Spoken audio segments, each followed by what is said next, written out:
Good morning students. 11वीं वाले बच्चे, सिद्धि हिंदी विद्यालय के ऑनलाइन क्लासेस में आपका हार्दिक स्वागत है। अब बच्चों, यहाँ पे हमारा ये जो लेसन, ठीक है, हमारा ये जो लेसन चल रहा है, उस लेसन में हमने यहाँ पे जो कबीर के काव्य हैं, ये कबीर के काव्य हमने देखे। तो कबीर ने यहाँ पे अपने इस पद के माध्यम से 2 पद हमने देखे, जिसमें कबीर ने यहाँ पे अपने इस पद के माध्यम से किस प्रकार से हमें जागृत किया है उसके बारे में है। तो यहाँ पे सबसे पहले तो थोड़ा सा ये जो पहला पद हमने देखा, दूसरा पद जो हम देख रहे हैं अभी, उसमें करीबन 5-6 लाइनें बाकी हैं।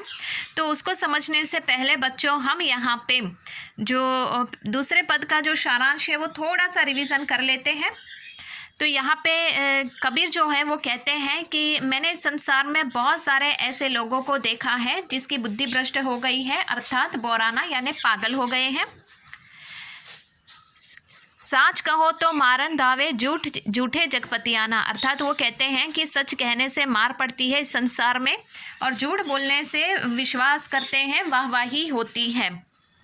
नेमी देखा धर्म देखा प्रातः करे स्नाना, मैंने नियम भी देखे, मैंने धर्म भी देखे, ठीक है, धर्म का अंधविश्वास के रूप में पालन करने वाले लोगों को भी देखा मैंने।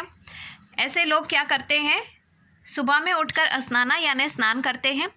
आत्म मारी पखान ही पूजे उनमें कछु नहीं ज्ञाना, आत्म यानी स्वयं अपने आप को वो नहीं पहचानते, पत्थरों की पूजा करते हैं। ऐसे इंसानों में क्या ज्ञान होगा? कौन कहते हैं? कबीर।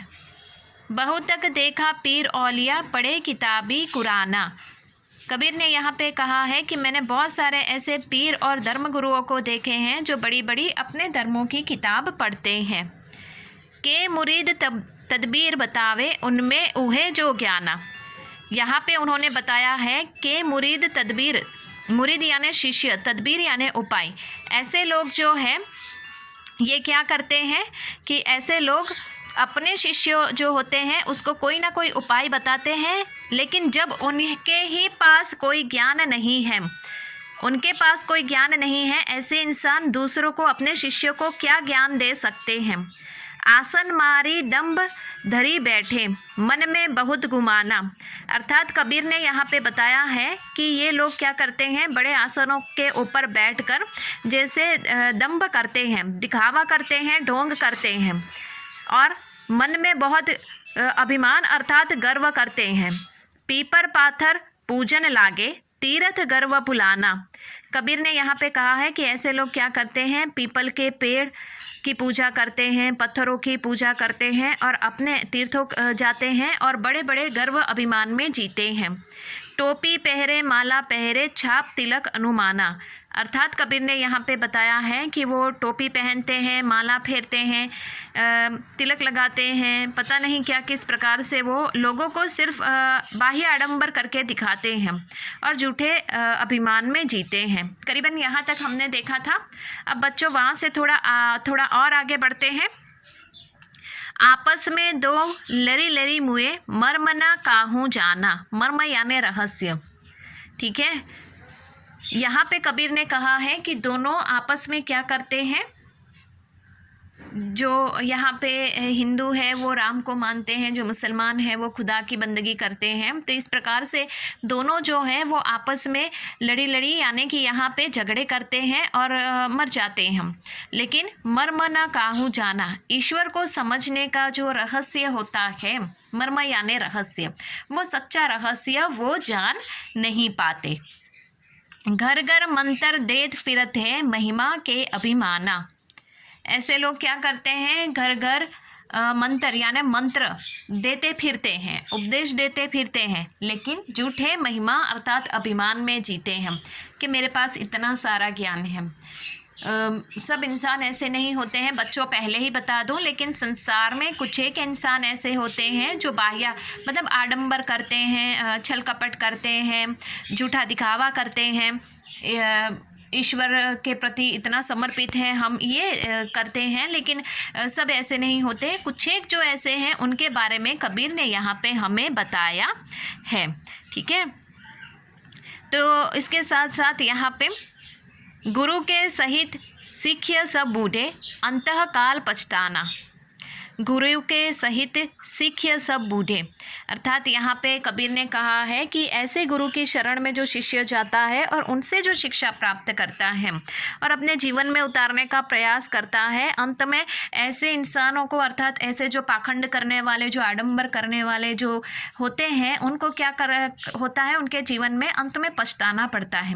उनके हाथ नीचे रहकर जो दीक्षा प्राप्त करते हैं, जो मंत्र लेते हैं, अर्थात जो यहाँ पे ऊपर वाले तक पहुंचना, अर्थात ईश्वर के समीप जाने का जो वो रास्ता बताते हैं, उस रास्ते पे चलकर उस शिष्य को भी पछताना पड़ता है। क्यों? क्योंकि जो इंसान ज्ञानी होता है वो सही मायने में आपको ज्ञान देता है तो वो ज्ञान काम में आता है, लेकिन जिसके पास ज्ञान ही नहीं है, जो झूठा दिखावा करते हैं, बाह्य आडंबर करते हैं, वो इंसान क्या सही मायने में हमें ज्ञान देंगे? अंत में फिर पछताना ही पड़ता है। कहे कबीर सुनो हो संतो, ई सब मर्म भुलाना। कबीर कहते हैं इस संसार के लोगों से कि सुनिए आप मेरी बात, ये सब मर्म भुलाना, ये सब जो है बाह्य आडंबर है उसको आप भूल जाइए, जो ईश्वर का रहस्य है उसको याद कीजिए। ये सब जो ये बातें ये लोग करते हैं, जो आपको झूठा दिखावा करके दिखाते हैं, उनकी बातों में ना आकर आप सृष्टि के रहस्य को, ईश्वर के रहस्य को पहचानिए। केतिक कहो कहाँ नहीं माने, सहजे सहज समाना। केतिक आप कहिए, अर्थात मैं आपसे यहाँ पे कह रहा हूँ, मेरी बात को मानिए। सहजे सहज समाना, ईश्वर जो है वो सहज रूप से, सहज स्वरूप से, एक समान रूप से इस सृष्टि में समाये हुए हैं। केतिक कहो कहा नहीं माने, सहजे सहज समाना। मैं आपसे कह रहा हूँ, आप मेरी बात को सुनिए, समझिए, अपने जीवन में उतारने का प्रयास कीजिए, क्योंकि ईश्वर जो है वो उनका जो स्वरूप है साकार रूप है, ठीक है। तो ईश्वर जो है सृष्टि के एक एक कण में व्याप्त है, एक एक वस्तु में समाये हुए हैं। आप इस बात को अपने जीवन में उतार लीजिए। ऐसा कौन कहते हैं? यहाँ पे कबीर। तो यहाँ पे कबीर ने हमें दोनों पद में, पहले और दूसरे पद में इंसान को जागृत करने के लिए कहा है। ईश्वर को अगर देखना है तो सृष्टि के कण कण में देखिए, सृष्टि के कण कण में, अर्थात हमारे हृदय के भीतर भी ईश्वर समाये हुए हैं। ऐसा कबीर ने यहाँ पे हमें बताया है। तो बच्चों, हमारे ये जो दो पद हैं, पहला पद और दूसरा पद, यहाँ पे ख़त्म होता है। और इसी के साथ ही यहाँ पे हम स्वाध्याय प्रश्नोत्तर के नेक्स्ट वाले वीडियो से हम चर्चा करेंगे। एक बात मैं आपको बता दूं, जितने भी प्रश्न की हम चर्चा करेंगे स्वाध्याय प्रश्नोत्तर, तो वो स्वाध्याय प्रश्नोत्तर आपको क्या करना है? अपनी कॉपी में लिखना है। आप लिखोगे तभी यहाँ पे आपका काम आगे बढ़ेगा। और स्वाध्याय प्रश्नोत्तर तो कॉपी में लिखने ही पड़ेंगे, उसके अलावा हमारे पास कोई और रास्ता नहीं है। तो मैं आप घर पे बैठे बैठे नेक्स्ट वाले वीडियो से हम जो भी प्रश्नोत्तर स्वाध्याय करेंगे, चर्चा करेंगे, आपको वो ध्यान से मैं जवाब बताऊंगी आपको, तो आपको वो ध्यान से सुनकर अपनी कॉपी में लिखना है। तो यहाँ पे बच्चों, हमारा जो पहला दूसरा पद है ये ख़त्म होता है। नेक्स्ट वाले वीडियो से हम स्वाध्याय की चर्चा करेंगे। तब तक के लिए यहाँ पर रुकते हैं। Thank you.